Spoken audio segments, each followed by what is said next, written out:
రాధేశ్యామ్ అందరికి ఈరోజు ముచ్చటేందంటే చచ్చిపోయిన మనిషికి ట్రీట్మెంట్ చేసి డబ్బులు వసూలు చేసిన మన డాక్టర్లు. ఏంటి నువ్వు ఠాగూర్ సినిమా స్టోరీ చెప్తున్నావు, మళ్ళీ ఇదేంది కొత్త ముచ్చట అనుకుంటున్నారా? అరే ఉల్లా, ఇది జరిగింది ఉల్లా, నిజంగానే జరిగింది. సాయికృష్ణ హాస్పిటల్లో ఒక వ్యక్తి బ్రెయిన్ ట్యూమర్తో అడ్మిట్ అయిందంట.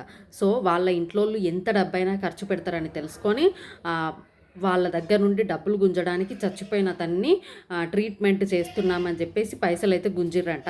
ఈ విషయం తెలుసుకున్న పోలీసులు ఇద్దరిని కాంప్రమైజ్ చేసిరట. అరే కాంప్రమైజ్ ఎందుకు చేస్తున్నారు, డైరెక్ట్ ఆ డాక్టర్లను తీసుకెళ్ళి బొక్కలో వేయాలి. నాకు తెలిసినంత మట్టుకైతే ఇలా చేస్తేనే ముందు ముందు ఇలాంటివి జరగకుండా ఉంటాయి.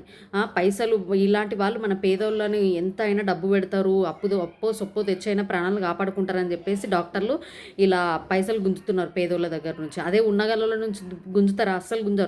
ఎందుకంటే వాళ్ళకి అన్ని తెలుసు కాబట్టి. లేనోళ్ళు అంటే వాళ్ళకి ఏం తెలియదు కాబట్టి సో అంత ఖర్చు పెడతారని చెప్పేసి డాక్టర్లు ఇట్లా నాటకాలు చేస్తున్నాడు. ఖచ్చితంగా వీళ్ళకి శిక్ష అనేది పడాలి. మీరేమంటారు? ఖచ్చితంగా కామెంట్ చేయండి.